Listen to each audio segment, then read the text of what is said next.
శ్రీ సత్య సాయి జిల్లా అత్యంత వెనుకబడిన జిల్లా కరువు జిల్లా అభివృద్ధిపై ప్రత్యేక దృష్టి సారిస్తానని నూతన జిల్లా కలెక్టర్ ఏ శ్యామ్ ప్రసాద్ పేర్కొన్నారు.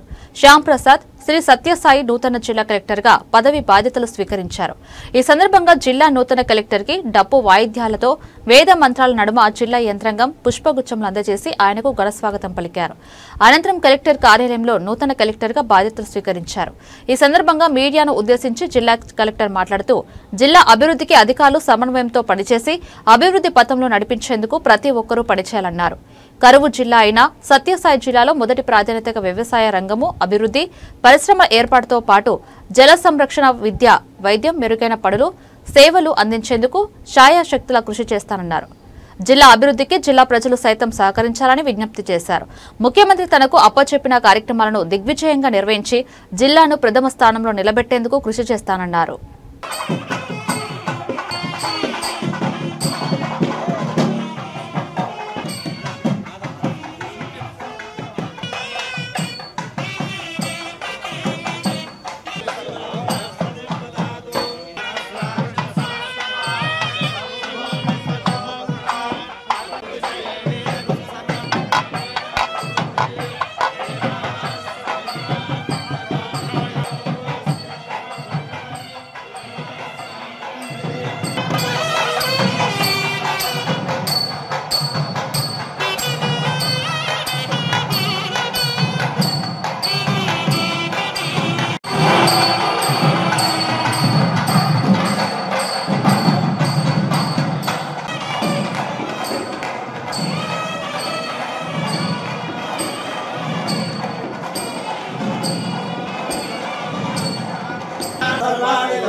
ఆంధ్రప్రదేశ్లో కర్ణాటక బార్డర్లో ఉంటుంది. చాలా వెనుకబడిన జిల్లా, ముఖ్యంగా వ్యవసాయ ఆధారిత జిల్లా ఇది. సో అండ్ అదేవిధంగా పారిశ్రామికంగా కూడా ఎక్కువ అవకాశాలు ఉన్నటువంటి జిల్లా. సో ఒకటి వ్యవసాయం, ప్రాథమిక రంగాన్ని అభివృద్ధి చేయడం, ముఖ్యంగా జల సంరక్షణ అంటే వాటర్ హార్వెస్టింగ్ స్ట్రక్చర్స్, వాటి మీద ప్రత్యేకమైన శ్రద్ధ తీసుకోవడం జరుగుతుంది. అదేవిధంగా ఇండస్ట్రీస్ కూడా ఎక్కువ ఫోకస్ తీసుకోవడం జరుగుతుంది ఈ టెన్యూర్లో. అండ్ అదేవిధంగా మన basic health, education and rural development మీద కూడా ప్రత్యేకమైన శ్రద్ధ తీసుకోవడం జరుగుతుంది. అండ్ గతంలో నాకు అక్కడ కొంచెం గిరిజన ప్రాంతం పూర్తి స్థాయిలోది, కానీ ఇది మాత్రం మనకు కొంచెం ప్లేన్ ఏరియా. సో ఇక్కడ ఉన్నటువంటి ఛాలెంజెస్ ప్రకారంగా డెఫినెట్గా ప్రజలకి ప్రభుత్వ సేవలను త్వరితగతిన ఇవ్వడం మరియు సంతృప్తికరంగా ఇవ్వడం అనేది మా ప్రధానమైన బాధ్యత. అండ్ టీంని కూడా అదే దిశలో ప్రయాణించే విధంగా, ట్రాన్స్పరెంట్గా అడ్మినిస్ట్రేషన్ ఉండే విధంగా చూసుకుంటాం.